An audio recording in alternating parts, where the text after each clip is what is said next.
About a year and a half ago, I met a young girl beautiful young girl, but with a really troubled past. She's estranged from her mother, and her grandmother became her mother figure and was really good care of her, nurtured her.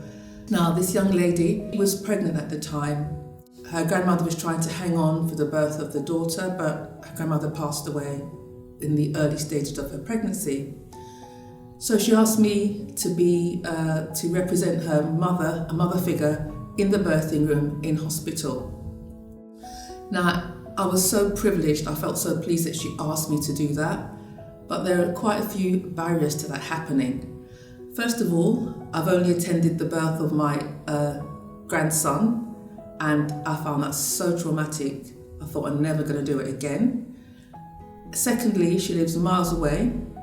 And thirdly, there'd be a big problem getting permission from work to attend the birth of somebody who wasn't a close relative.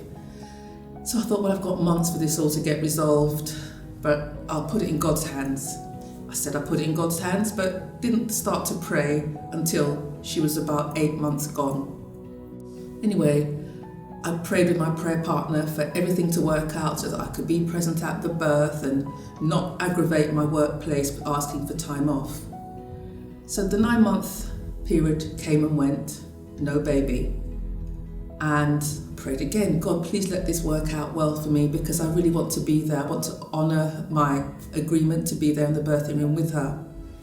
No baby. Anyway, they decided that she should come down to London, she's got a daughter, to leave her daughter with somebody and then go back up to where she lives and wait for the baby to come. Anyway, she was down in London, dropping off her daughter, and suddenly, she had had contractions for days and days, but the hospital kept sending her back. So she was down in London, in fact at my house, when her waters broke, and this was a Friday afternoon. So I thought, well, maybe the best place for her to go all the way back up to where she lives, but no, they decided to go to North Middlesex Hospital. I kept thinking they'll send her back. No, they didn't send her back. They admitted her. I thought, just as well. God's worked it out. It's Friday evening. I don't have work the next day. I don't have to ask work for time off. So we got there, and it turned out that they were worried about the baby's heartbeat. They worried about the mother's heartbeat.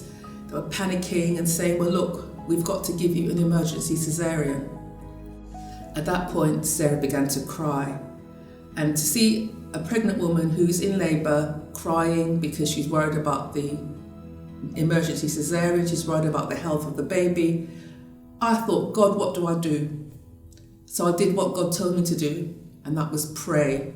However, I must admit, I was in a bit of just doubting. A, I haven't got enough faith. B, what are the people in the birthing room going to think of me praying for this, praying out loud? And thirdly, what if nothing happens? But I prayed anyway. So they took her away very quickly. In the emergency room, I sat there praying. I couldn't attend. I couldn't be in there because it's an emergency cesarean operation. I wasn't allowed in there.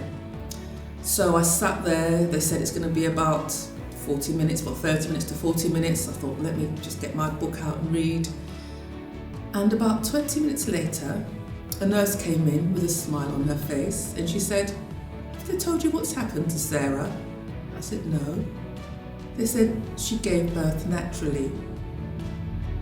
I couldn't believe it. Nobody could believe it because they said she wasn't dilated enough. She was only about 3 centimetres dilated when I got there. They were waiting and waiting for her. And she gave birth naturally and they were all saying it's a miracle.